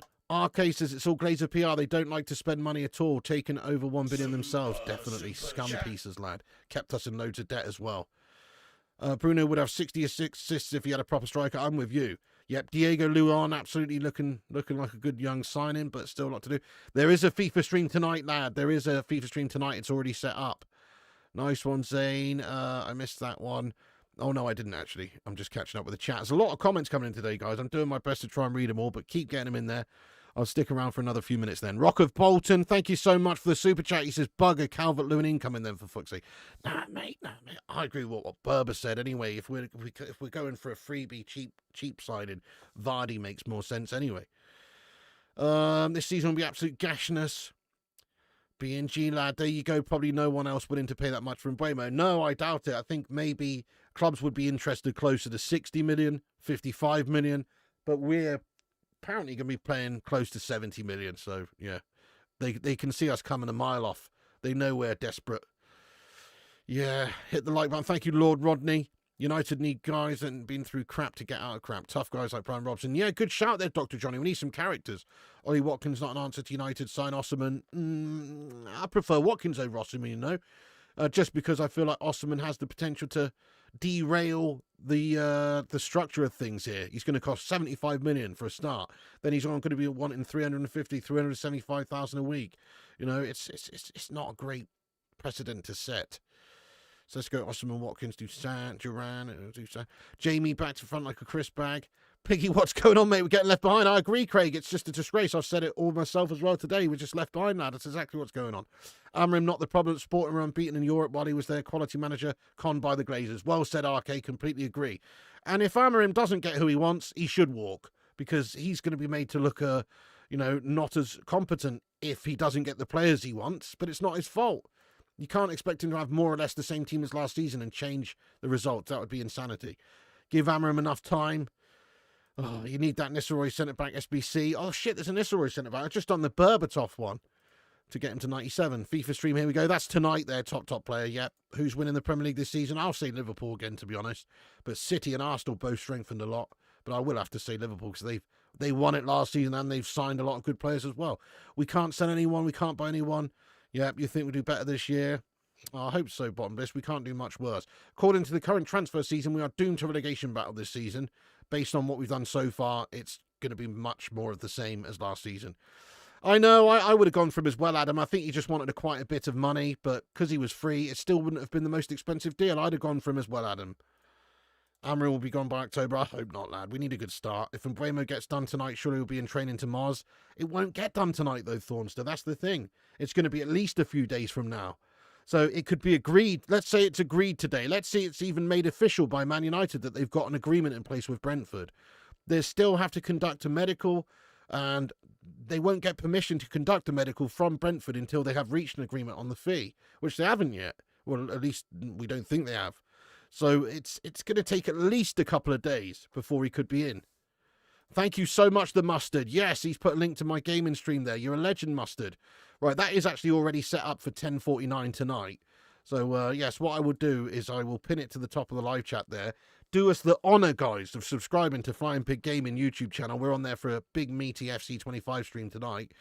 Come and join us. Here's the link. Thank you, The Mustard. I'll just pin it at the top of the chat there, and it shall appear.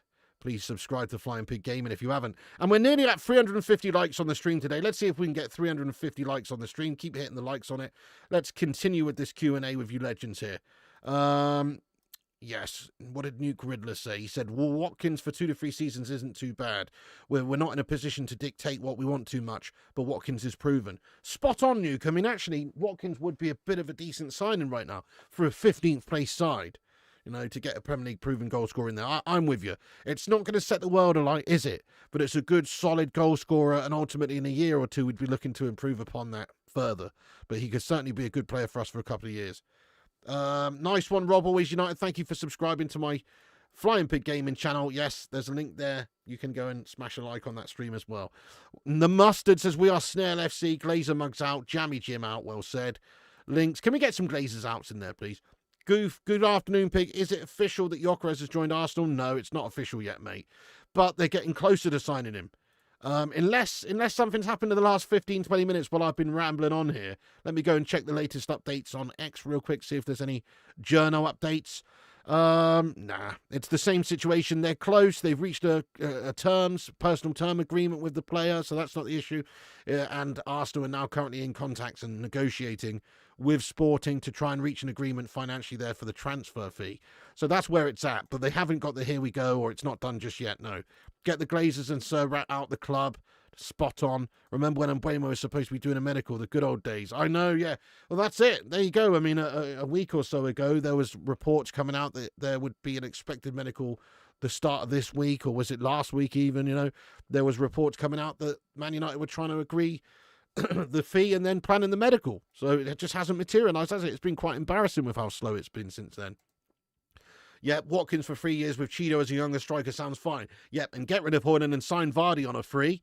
And then you've got enough cover there as well. You've got a bit of a ruthless, dogged experience in Vardy who can chip in a few goals with his wily experience. You've got the youngster, the next generation in Cheeto Obi, a good young striker getting games and being blooded and brought through. And then you've got Watkins, your experienced, ready-made goal scorer who's there to just do the business on the weekly. Watkins will help progress the younger strikers in the team and that as well, yeah. Glinios out, well said. Neil says that was coming back crook and Jacobs bottom bliss. Glinios out. What's the most worrying for me is that we finished 15th and we're not bothered about recruitment, only because the promoted teams were that bad we escaped relegation. Yeah, does seem like we're not really striving massively to sign new players. All these other clubs are. We've only got one so far, and I don't count Diego Leon because that was arranged previously. Arsenal are getting really serious about our second place this year. We're never winning titles with Watkins. Dude, I don't know about that. Look at the last few years. We've had a proper shit team and we've won a few trophies. I mean, it's not just about that one position. It's the rest of the team. If the rest of the team's great, if the rest of the team plays great, if the system works, you know, if we get a proper goalie, it's about improving the team step by step. Like, I'm with you there, really, G. Watkins not going to fire us to the title, but we need somebody to fire us to 5th place, 6th place this season. That's what we need, and he could do that. You know, he's not going to fire us to the title. We need somebody who can get us back up there. We need to have a European finish this season. We're going slowly but poorly when signing and selling. It's like wading through treacle. That it is, lad. Sir Jim spent 1.3 billion just to sack the canteen staff. Oh, it's a joke, Bradley, lad. It's a joke. If Gyökeres does join Arsenal, could we try for Sesko? I mean, we could try, but I wouldn't want us to. Plus, the money involved is too much. I think that's why Arsenal have gone for Gyökeres in the end. They were interested in Sesko, but Leipzig wanting closer to 100 million euros for him. They didn't see the value in it, so they're trying to sign Gyökeres closer to about 70 million euros. In the Fergie days, we'd even sign players on a Saturday afternoon. Oh, in the Fergie days, we'd have managed to get, you know, the best players in the world. We'd have been signing the Donnarummas this summer and the friggin' Bellinghams and players like that. Watkins not the striker. Obi should learn anything. Yeah. Orney saying Gyökeres only wants AFC. Sounds familiar. Yeah, I think that's true. Shaw's turned vegan. Do Frey Bentos do a vegan pie? They must do. What would think if Mbeumo deal collapsed? Oh, I just think how incompetent Man United were and how desperate we are now to go and have to get somebody else in, and we're going to have to be scraping around, probably take weeks to get somebody else in that position. Really, we just have to pay the money. I know it's sad and we are going to get bent over, but it's nothing new to us. We often pay over the odds. So I think we just got to pay the money and get him in so we can give Amorim the tools to do the job. We're desperate now. Positive is that when public that Garnacho, Sancho, Rashford, Anti have asked to leave, but will it happen? Well, I hope so. I think certainly some of them. Rashford's had his shirt number taken off of him. He's taken United out of his bios on social media now. I think he's definitely going. What did you imagine would be the situation after seeing the dismal account of himself Ratcliffe gave to Gary Neville? I know. I didn't think we would see much, much improvements for a while, to be fair. Ultimately, we're talking about improving stadiums. They've got their priorities all wrong. We need to actually be a successful club before we start thinking about, you know, increasing capacities to milk more money out of the fan base longer term and all this sort of stuff. Look, we all want a nice stadium, but I think it's more important to have a good team first. You don't think no one's firing you to the title for the next 20, 25 years? Still waiting for your striker choice. So, I mean, if it's down to me, my option number 1 is Visser. 2 would be Watkins. 3 would be Mateta. That's where I'm at. If we only sign Cunha and Mbeumo and a team left back, we will be in relegation. I'm with you, RK, or certainly only mid-table. It's not going to improve us that much. We certainly need a goalie, a striker as well. 90 million for Sesko. It's just too much, isn't it? We're not winning tickets anytime soon. We're finishing 15th. We have to just climb up the table. You can have Sesko, says Arsenal Manic.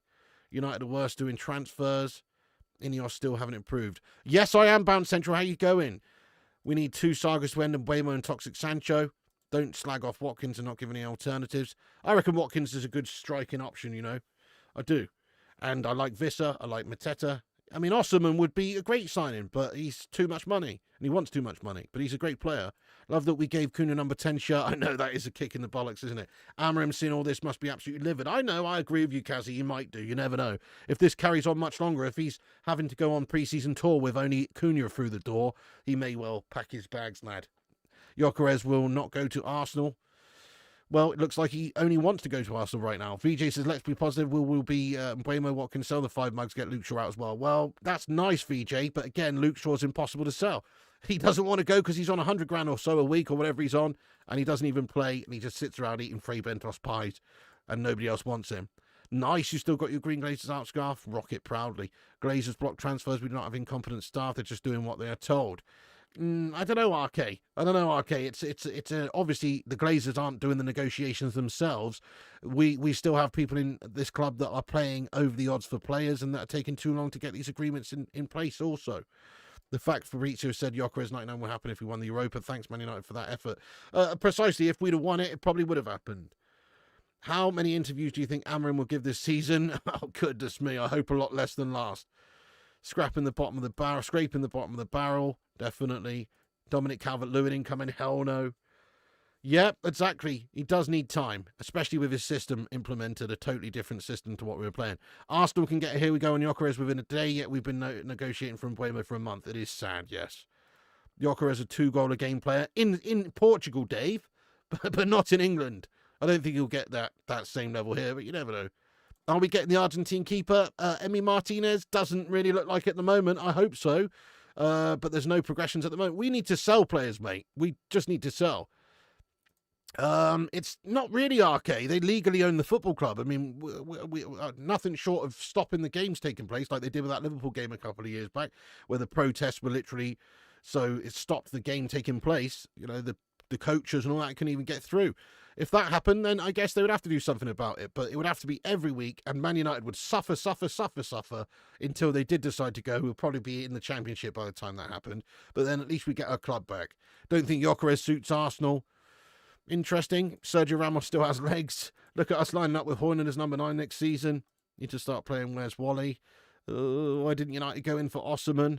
Too much money. He wants 375k a week, lad, and they want like 75 million for him. And Mbeumo 7, yep, could be, lad. We'll see. You, Phil Amorim. I just think we're going to end up paying 70 million for Mbeumo now in the next 24 hours, and we should.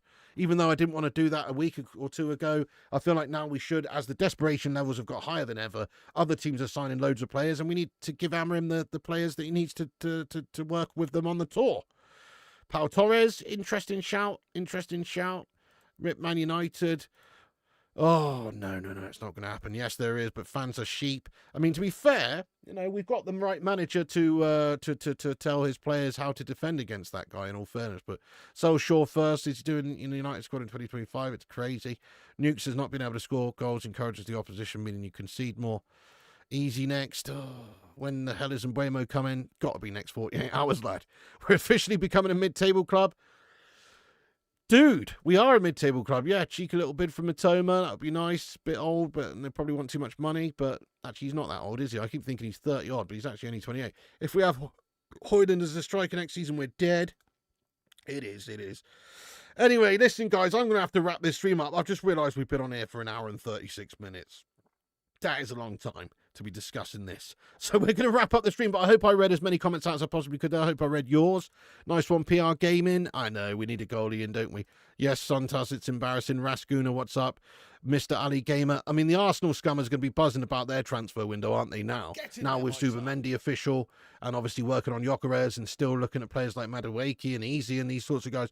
Like, they are They are making a march for it. We aren't doing anything. We're stagnating. United need a lot and are still doing very little. Very frustrating for us fans. That it is, mate. That it is. Thank you, Ian, for hitting the subscribe button. If you're new like Ian, please do hit the subscribe button. That's the red one down below that says subscribe. We're on here most days. Given the latest news, we'll be on it here around about lunchtime every day and also around about 10 p.m. every day with the transfer news of the evening, even if there's not really any news. We'll just come on for a chat. But obviously, if there is any news, we'll cover that. And if there is any news in between, as in big breaking news like here we goes or agreements or anything like that, then we'll jump straight on. So make sure you've clicked the subscribe button and the bell icon so you don't miss the notifications. You can also follow us on Instagram, Facebook, Twitter, TikTok, Twitch, and Kick at Flying Pig United. Links in the description. And check out the link at the top of the live chat that's pinned up there at the top. It's a link to my gaming stream, which is set up tonight. Go and subscribe to Flying Pig Gaming channel on YouTube if you're not. And I'll see you there at 10:45 p.m. tonight over on that channel. Nice one. Nice one, Rob, Ivor, Ian, Lord Rodney, MB Creator as well, lad. G, Stan, Bottom Bliss, Master Yoda, PR Gaming, Ian, Kingslayer, Lord Rodney, RK lad, thank you very much. Yes, hit the likes before you go.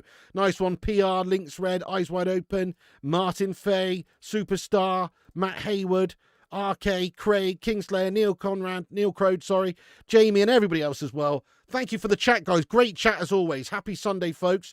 Just a shame that it's a bit of a shit Sunday for United vibes. Arsenal, it's obviously a good Sunday for. They've got Zubimendi, and now they've got the news that they've reached a personal terms agreement there with Viktor Gyokeres. And now the clubs are in discussions to get the deal done. So they're making moves. United, on the other hand, we're still tossing one off over Mbeumo. We're still pulling our plonker, waiting for this deal to be agreed. It's a disgrace. Man United embarrassing in the transfer window. Anyway, we just need to pay the money now, get him done, give Amorim the tools he needs for pre-season, and not stop there either. Once we have Mbeumo in the next 24 hours, which should be bloody happening, then we should go and sell these melts that we are struggling to sell and get some money back and sign some players, or just sign the bloody players now regardless and invest. Right, thank you, Superstar. Thank you, everyone, for tuning in. Yes, Legends, Craig, Kingslayer, Neil, everybody in the chat. Big up to the moderators like the Mustard & Co. Thank you so much to all the members in green, like Stuart Zeckman, Superstar, Jamie Riley, etc. Thank you so much to all the members for supporting the show and everybody else as well here. Thanks for chatting and interacting. Arctic Jacko, Free Bentos for life. Nice one, Boston, Man United Greek fan, Jamie and everybody. You can come back after this video's finished. It doesn't have to stop there. Keep the debate going in the not live comment section. Come back afterwards. Let me know your thoughts on this whole Gyökeres Arsenal debacle and Mbeumo United slow, ridiculous, snail-paced deal, etc. Come back and have your say. But yes, as I say, we will be on the gaming channel tonight, folks, around about 10:45. Please do go over there and subscribe to Flying Pig Gaming. Link is pinned at the top of the live chat, so go over there and subscribe, and I'll see you tonight at 10:45 over there. But of course, we are going to do a news stream before that anyway at 9:45ish tonight before the stream anyway. So I'll see you for that one. Right, guys, God bless you all. Thanks for watching. That's it from me. Cheers, BNG Darts, mate. Have a great day. A7 and everyone else as well. Stay classy, and remember, Piggy loves you. And also remember, when the seagulls follow the trawler, this is because they think sardines will be thrown into the sea. Thank you very much.